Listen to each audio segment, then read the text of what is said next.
brain will start fortune telling a whole conversation that could happen tomorrow. And I'm like, why am I running through this conversation in my head when I don't know what's gonna happen in an hour from now?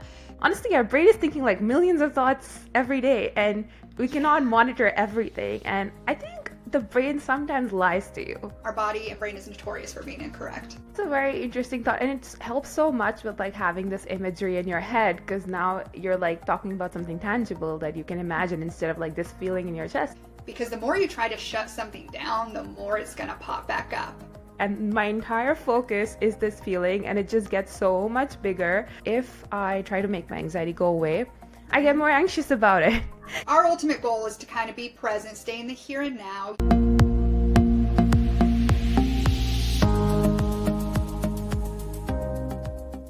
Hi Amanda, welcome to the Go Girl podcast. I'm so excited to have you here, also because the stuff we're going to discuss today is so close to my heart, so welcome. Thank you for having me. Yeah, would you like to quickly introduce yourself and tell me what you specialize in? Yes, my name is Petrik-Gardner. I live in Kansas. I am an OCD specialist. I'm a licensed clinical professional counselor, but I am telehealth only now and licensed in several states. So work with clients from all over the place. I'm working mostly with OCD, but also some OCD and related conditions like body focused and repetitive behaviors, which are things like hair pulling and skin picking, and some other disorders. And that's what I do all day, every day. Amazing. So can you dive a bit deep into what is OCD? Because when I think about it, it's always like someone trying to being like clean and tidy, but I do know it's way more than that. Yes, I'm so glad you asked, because that is kind of how the media portrays it. Is they say, I'm so OCD, I love things being organized, I love things being clean. And it's actually the opposite of that, because if somebody loves things being clean and organized, then it's not OCD. Because individuals with OCD do not like the disorder, do not like their compulsions or these rituals. So the most stereotypical form of OCD or subtype is the contamination OCD. But this is when somebody thinks that maybe their water is contaminated. What if there's something in my water? And so they might be avoiding drinking that water or trying to sterilize it. But overall, OCD, obsessive and compulsive disorder, they have a doubt. They're questioning information, wondering something. And because this doubt kind of gets sticky and they're distressed about it, then they do a compulsion, which is a ritual they do over and over again to try to relieve the doubt. So like I mentioned, there's contamination obsessions, but you could have obsessions about anything. Some people may know OCD could be harm-related obsessions where you can't stop thinking about, what if I just accidentally hit a pedestrian with my car? And they can't get this doubt out of their head. So then they're constantly checking their mirrors, or maybe they're rerouting their car and driving back to look. Maybe they have sexual obsessions where they're wondering, what if I was attracted to that person? Like maybe it's a taboo person they should not be attracted to. And so then they're checking like for bodily symptoms, sensations like arousal, or maybe they're asking for repetitive like reassurance from people. Like, is this okay? Am I a bad person? Do you think I'm attracted to them? It could honestly be any kind of thing you could doubt, then it could be OCD. Interesting.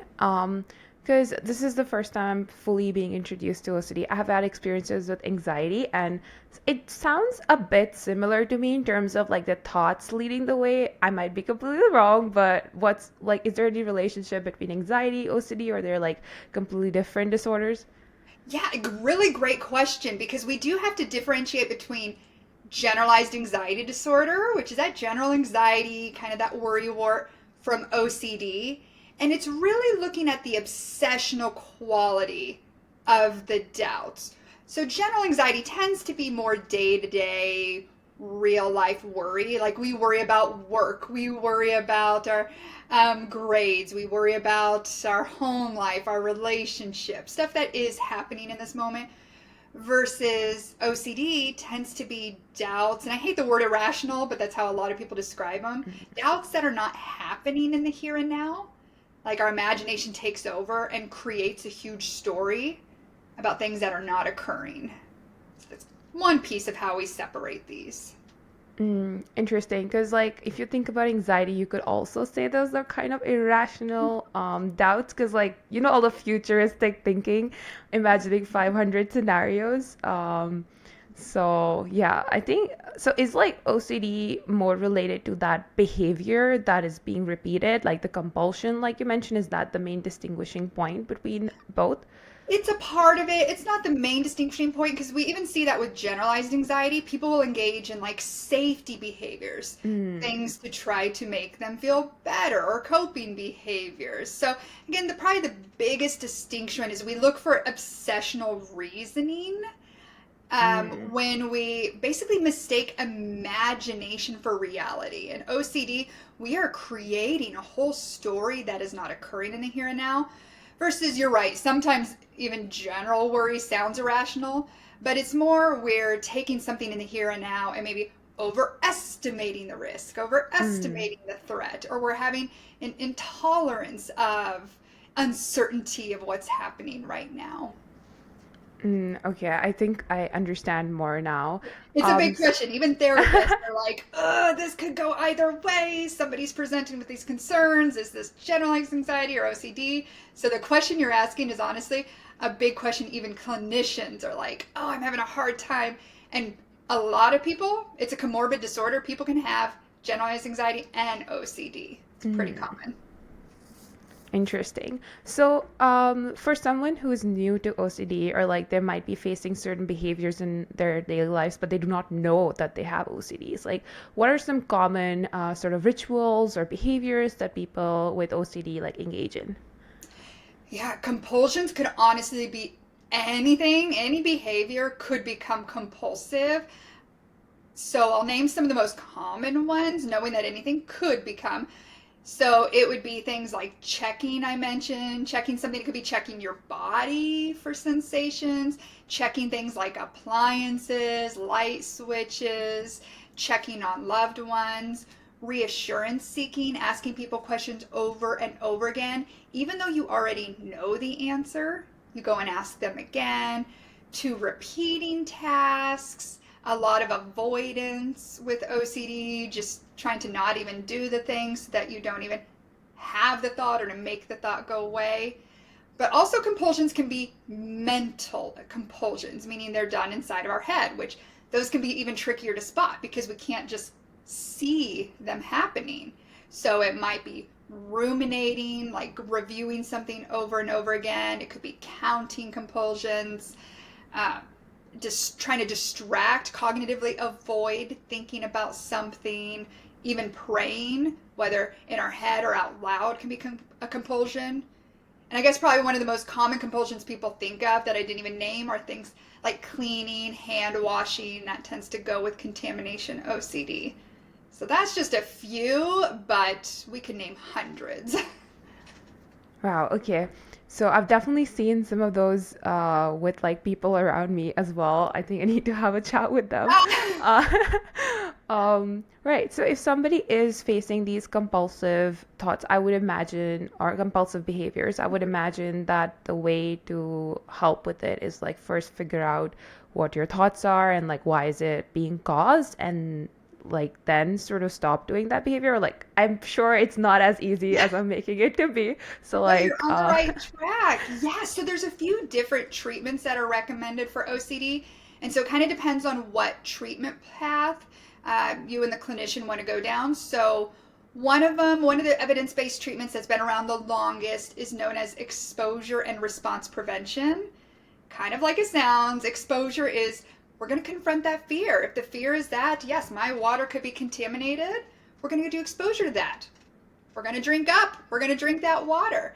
Face that fear. Sit with that anxiety that it could be contaminated, knowing that it's okay, while decreasing the compulsions. Our ultimate goal is we got to stop the compulsions because the compulsions like breed or reinforce this whole cycle. So if my compulsion is to ask for reassurance, like, Mom, do you think my water's contaminated? I don't get to ask Mom that anymore. Or if my compulsion is to put it under a microscope, I don't get to do that. So exposure and response prevention is let's confront it and let's get rid of the compulsions. And then we have a completely different treatment option. It's called inference-based CBT and inference-based cognitive behavioral therapy. It Mm-hmm. is, as it sounds, it's a cognitive treatment, meaning we're not changing our behaviors. We're not doing exposures. This more, a cognitive treatment is looking at where are these doubts even coming from? Why Mm-hmm. am I even having this thought that my water could be contaminated? In ICBT, we don't believe these thoughts are just a random thought that fell out of the sky into our head. It's an inference. We have concluded or created this thought. And if we can figure out why our brain is reasoning our way into this thought, then we can correct this reasoning process. So we have these two totally different treatments. One is a behavioral treatment saying, let's do something different. And ICBT is a cognitive treatment saying, let's figure out the why. Let's get to the root of where this doubt is even coming from. Because if we can see the errors, the faulty reasoning Mm-hmm. process, we can almost stop it to begin with. So it just kind of depends on what the client is searching for, what path the clinician might recommend. So there's several options there. Interesting, because like even for like anxiety, there's like these two routes, either like dealing Yeah, with your thoughts, or I know I keep going back to anxiety because like that's my yeah, experience, that's but okay. dealing with your thoughts or like calming down your body from the alarmed state, right? Mhm. I do want to like dive more into anxiety as well because I feel it's just so much more widespread now in today's day and age. But before we do that, do you think that the way the world is progressing right now, it's moving so fast with all the technology and everything, do you think this is one of the reasons why young people are trying, like, feeling more lonely, feeling more anxiety, and like coming up so many mental health issues? Or do you think it's just like we have just started talking about it, so now we are recognizing that okay, this Oh, is happening to great us? question. All of the above. I think we're seeing such an increase in in diagnoses and talking about mental health and younger generations coming to treatment, and it's that same question. Is this actually happening more, or is it just being more spoken about? Is it being more accepted? There's less stigma around treatment, and I think it's all of the above. I do think there are way more stressors now, Mm-hmm. right? Whether, I mean, just look on social media and everything kiddos are having to go through now. Look at things going on in the world, and we're being exposed to it. We're having to see it constantly at our fingertips. But then also, kiddos have access to like going to treatment and being able to just ask their parents, can I go to see a therapist? And it's not Mm-hmm. shameful. In fact, so many, I say, like, this younger generation, it's almost like this badge of honor saying, I have a therapist. Mm. Whereas even my generation, I would never have asked for a therapist. So I think it's a combination of both. It's not as stigmatized, and there's just a lot more stressors. Right, that makes a lot of sense. Good. Also, like from the country I come from, India, Hmm. mental health is still a taboo, but it is improving, and Exactly. I feel like it's also because of COVID. Before COVID, when I had certain mental health problems, my parents used to dismiss them. But I think COVID sort of made everybody like sit down at their homes for 2 years, and I think a lot of people realized that okay, we also face these problems, and maybe we've just been so busy or like we've dismissed it all along that mental health problems are real. It's like that was the case with my mom and dad. They were feeling sad for the like extreme sadness for the first time, which is okay because the situation was such. Like we were just sitting at our homes. It was so depressing in terms of everything that's going on around, and especially the situation in India during COVID was really bad. So suddenly my parents have this, eureka moment that, oh my God, what my daughter had been saying for so long might actually be true. It just might not be in her head. So I believe that after COVID also, a lot of mental health became more mainstream. Hmm. And definitely like the newer generation as well. And there's just so much happening. I think we're in the safest era in terms of wars, deaths, and crimes. But I don't think anybody feels that way because we have all that information so quickly. Uh, yes, I was Yeah, talking that's to my mom. so interesting because we see it immediately. If there Yeah. is anything, we immediately see it, say on TikTok, and so it doesn't feel that way. Yeah. even if that is the truth. Yeah, I like during my mom's generation, they would get like 1 week's old news or like only news 1 hour in the entire day.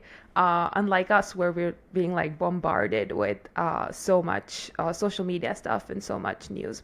So, especially for like focusing on the younger generation, what do you think we can do in terms of because it's impossible not to use social media, right? Like, what do you think we can do to sort of reduce that anxiety or like just manage our life a bit better in like this fast-paced world right now? Yeah, I use the word balance so many times a day because I feel like everything is such a balance between setting boundaries but also not avoiding. Because avoidance is also not helpful for our mental health. So, obviously I love social media. I'm on social media a lot. So I understand we're constantly receiving information that could be stressful for our mental health. So I'm saying, Mm-hmm. yes, find that balance between what is good for your mental health. Like sometimes we do just need to check out and just mindlessly scroll. But then find where it starts to, worsen your mental health. Like, okay, if after 20 minutes or after I see so much of one thing, that's where we need to put it away.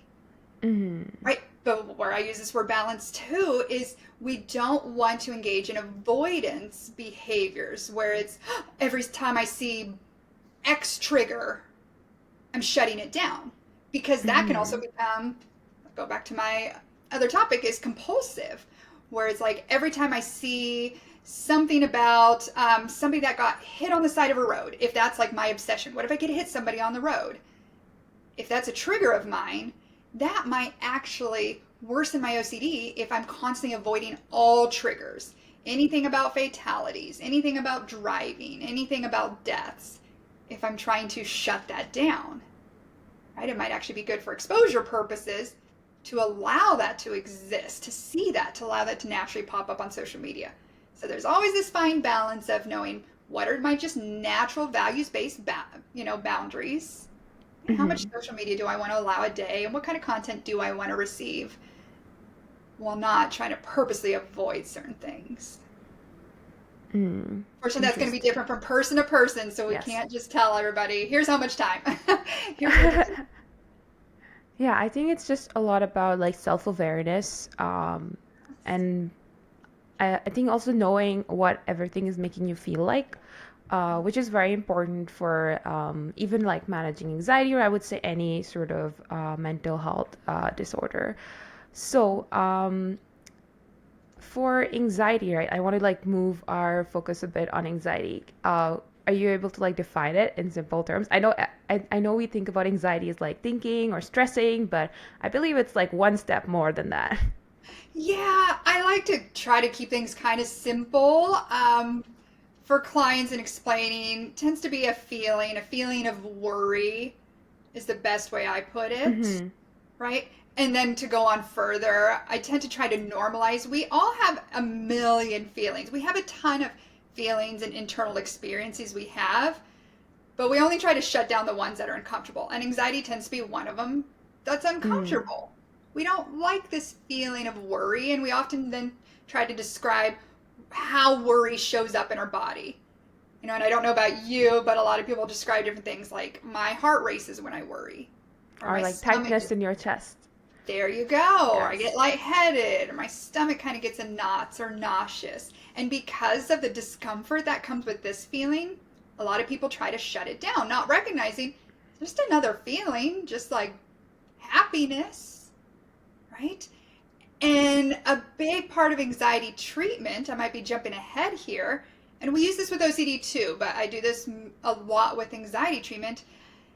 It's called acceptance and commitment therapy, which is all about learning, can we live in a world with internal experiences, feelings, thoughts, sensations?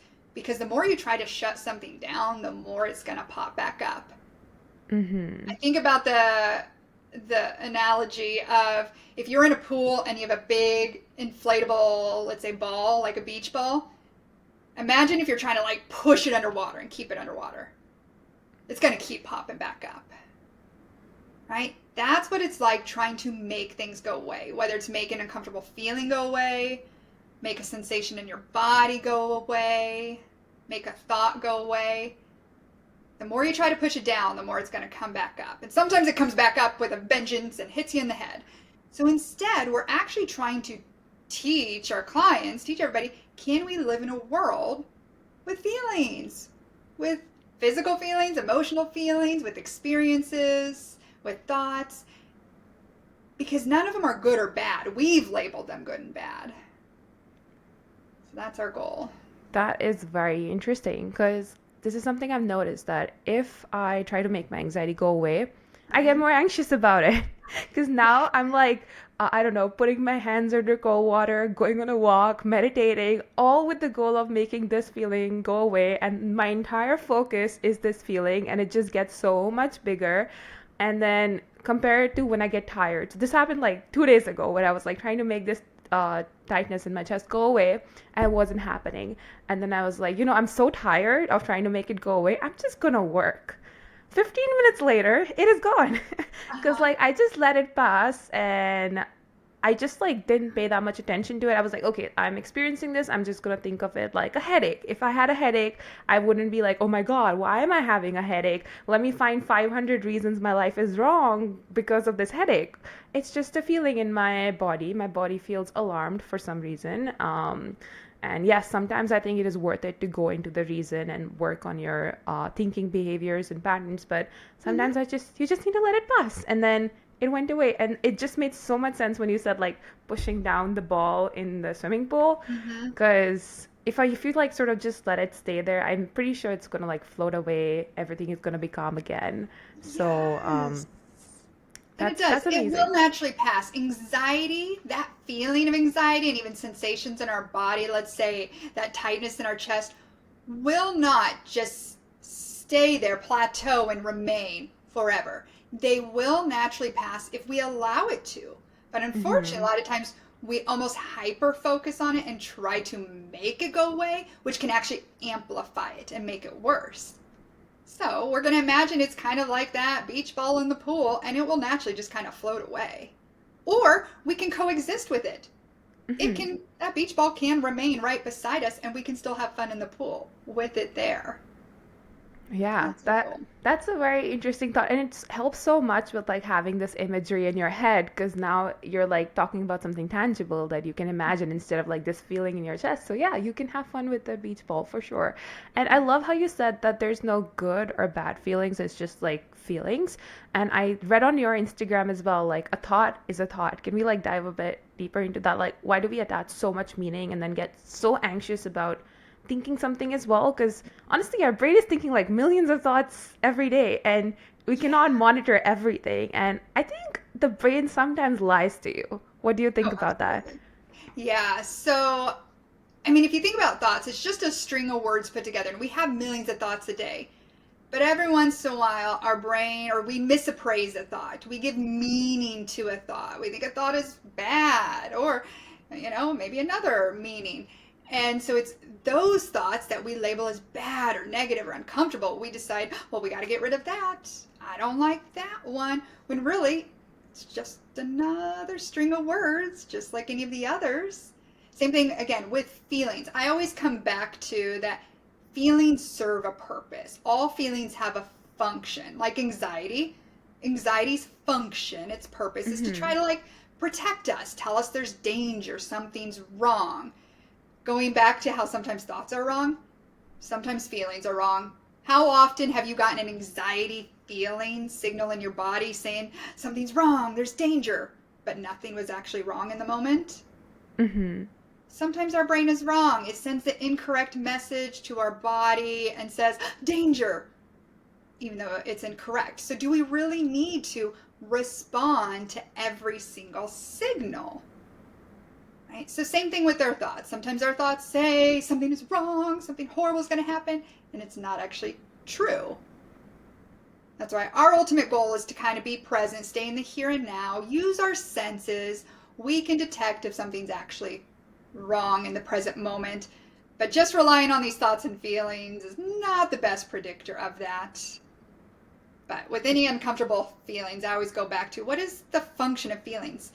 whether it's from anger, sadness, anything, like it serves a purpose. It's trying to tell us something and do something for us. But our body and brain is notorious for being incorrect.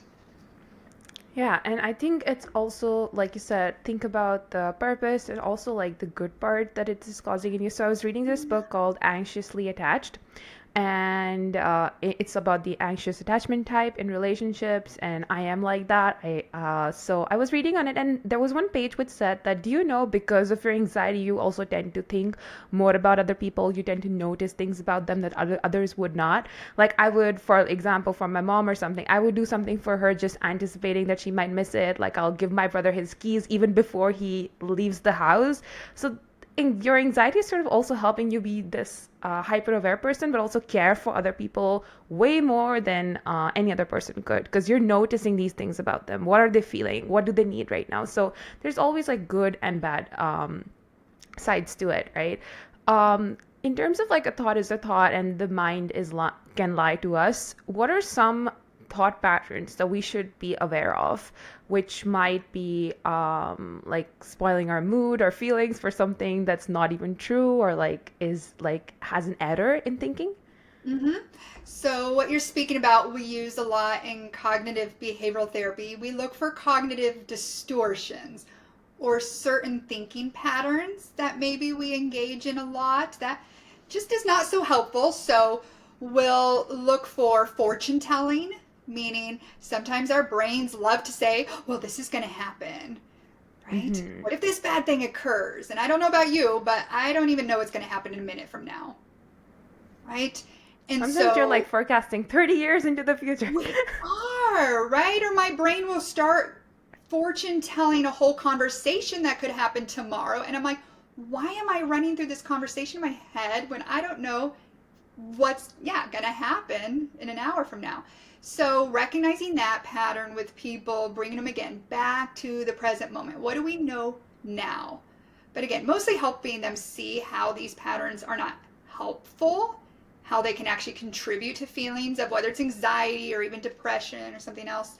So fortune telling is a big one. Even mind reading, which is us predicting or assuming we know what others are thinking about us. Mm-hmm. Mind reading, it's just like it sounds. Black and white thinking is this very all or nothing, having a tough time seeing kind of this middle gray area is a common cognitive distortion. Oh, there's quite a few of them. Um, let me think. I'm trying to think of some of the big ones here. Shoulds and musts are a common one Mm-hmm. we see with clients where they're talking all about things they should do. Well, I should have done this. I could have done this. I wish I would have done that. Or sometimes they project it onto other people. Well, she should have done this. They should have done that. So we listen for those patterns of thinking where they're setting these expectations, whether for themselves or others.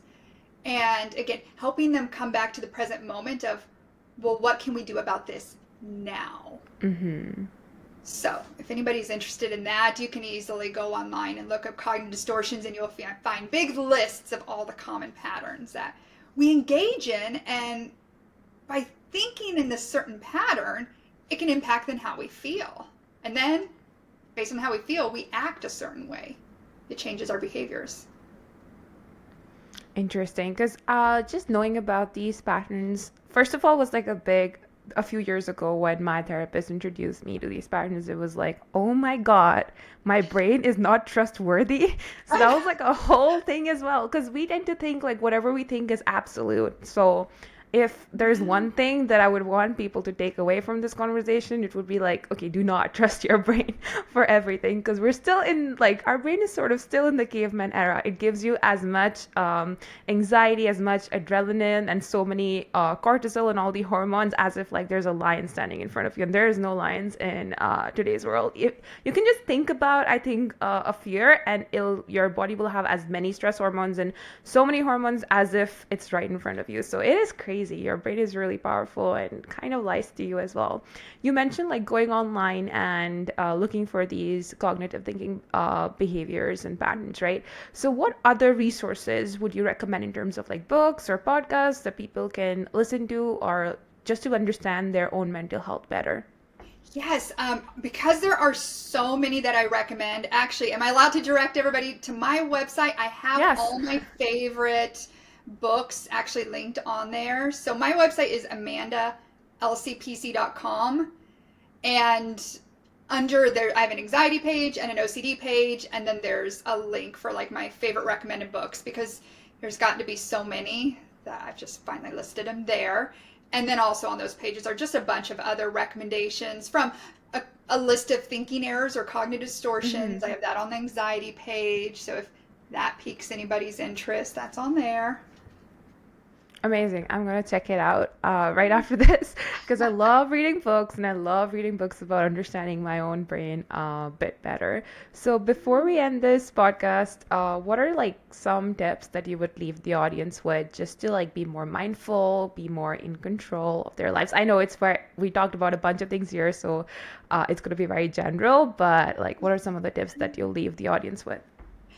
Yeah, this I've alluded to a few times, but to put it kind of more in concrete steps, and this is for OCD and anxiety, using our senses is all the information we need at any point in time. All anything, like whether it's danger or just the situation around us, all the information we ever need comes from our senses. And obviously, most people immediately think of our five senses, right? But also our common sense. Just that's information we Mm-hmm. just know to be true. Or even our internal senses, information that comes from within us, saying, well, here's how my body feels, here's what my desires are, here's what my intentions are. All of our senses right here in this moment inform us of what we know to be true in this moment. That's where we always need to come back to. Because whether it's OCD, that's just saying, oh, but what if a tree might fall in your house in a moment? Mm-hmm. Right? We're always going to come back to our senses right now, saying, well, but what am I seeing? What am I hearing? What do I feel right now? Or, whether our body just feels like my heart's just racing, like as if there's a bear in front of us, like you mentioned. Sometimes our body just feels Mm-hmm. like something's bad. We always come back to our senses in this moment, just saying, but what do I know to be true? That's all the information we ever need at any point in time. So I always tell people, like, trust those senses because we do trust them the majority of the time. I would say 99.9% of the time, a statistic I've made up, we trust our senses. We use them and trust them. Can we start trusting them in these moments as well when our mind and our body are just a little bit off? Mm-hmm. And just to add on that, I would like to confirm with you that even if we try to trust our senses, even if we do the 500 steps that we've already been told to do, and the feeling doesn't go away or like the thought doesn't go away, I think it's also okay to like just let it be and sit with it. Yep, And back that's to the where beach the ball. yes, back to the beach ball, back to the distress tolerance, and like just it's fine and it should eventually pass. I Mhm. think the thought you resist persists, and I think I kept that in my mind a lot these days because I'm like, oh, if I'm gonna keep thinking about my anxiety, I'm not gonna be able to do anything else.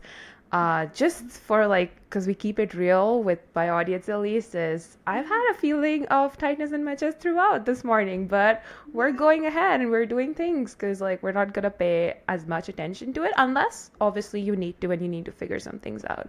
That's Mhm. a separate thing. Anyways, thank you so much for being on this podcast. Honestly, this was like a personal therapy session that I needed, and I hopefully like the audience finds it useful as well. So thank you so much for coming on to here. You're welcome. Thank you for inviting me. And if you or any of your audience have questions, let me know. Thank you for joining us on this episode of the Go Girl podcast. For more such inspiring conversations, do not forget to subscribe. You can also follow me on Instagram at Japnet Ahuja. Until next time, keep being unstoppable. You go, girl.